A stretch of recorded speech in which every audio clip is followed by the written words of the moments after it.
Bi pa mogoče zdaj še izkoristila pa vsem čas, da vam predstavim pa zelo zanimivo raziskavo, ki smo jo pri nas naredili študenti. In sicer naredili smo že leta 2019 in smo se odločili, da bomo pregledali zobne paste, ki so na voljo v slovenskih trgovinah. In nekako smo uspeli pregledati 200 zobnih past, večina za odrasle, nekaj tudi otroških.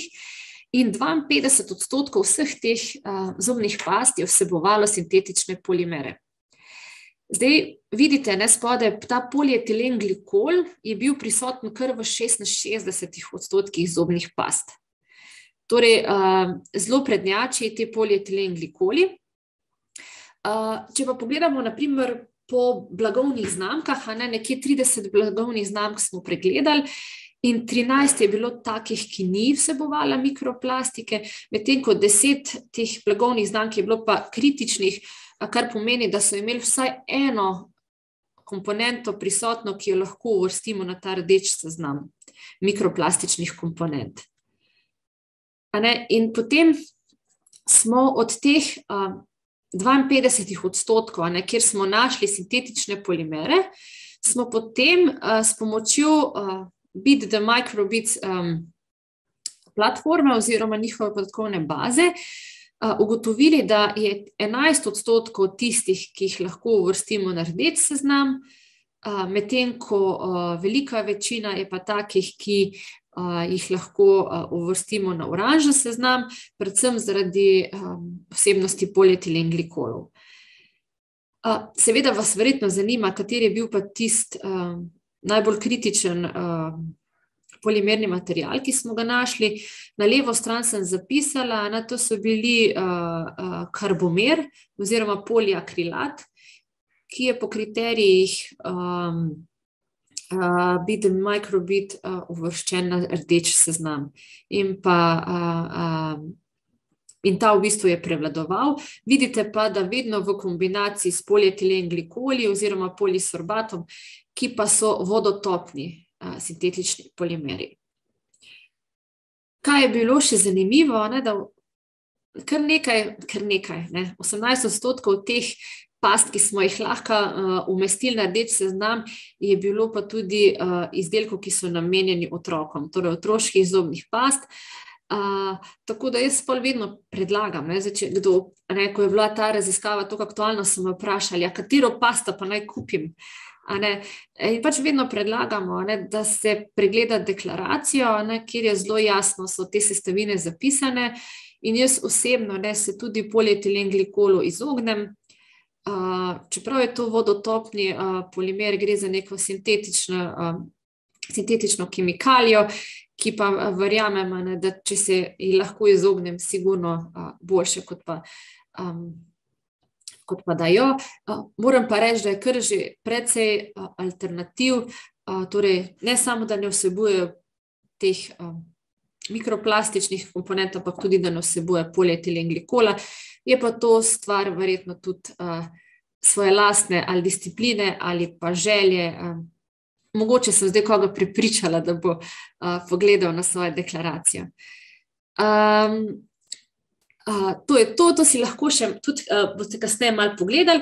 Mogoče še tale zelo zanimiv rezultat naše raziskave. Seveda smo potem tudi naredili malo anketo med, mislim, da je bilo nekaj 300 plus anketiranci, ker v bistvu smo ugotovili, da mikroplastiko na splošno ljudje relativno dobro poznajo, nekje skoraj v 80%, medtem ko to problematiko mikroplastike v zobnih pastah pa dejansko niso. Nekje 44% ljudi je slišalo za to, oziroma se je tega zavedalo, kar je bistveno manj, kot je število ljudi, ki je že slišalo za problematiko mikroplastike. Zato smo tudi izbrali zobne paste za nadaljnje študije in so se nam zdele pomembne tudi zato, ker je to eden izmed izdelkov za osebno nego, ki jo vsi uporabljamo, torej vsa populacija, moški in ženske, otroci in starejši. In se mi zdi, da je to tudi ena taka izdelek, ki se množično uporablja, pa tudi večkrat na dan. Tukaj v bistvu sem vas želela še povprašati, kaj pa vi preden ste zdaj mene poslušali, a ste vi vedeli, da se lahko mikroplastika nahaja tudi v zobnih pastah? In odgovorite zda ali ne. Me v bistvu malo zanimajo tudi rezultati zdajšnje generacije. Pa dajte se postaviti v vlogo, preden smo danes začeli webinar, a ste vedeli, da imamo tudi mikroplastiko v zobnih pastah? Zdaj veste, da je lahko. Tako da jaz predlagam, da vi to zdaj odgovorite. Jaz bom pa mogoče ta vprašanja potem oziroma odgovore tudi na spletno stran objavila. Zdaj, sem pa vseeno se odločila, da ne bomo zdaj samo mi tisti najbolj aktivni člani tega webinarja, nekje tam od 30 do 40 nas je tistih aktivnih, nekaj vas je pa tistih, ko samo poslušate.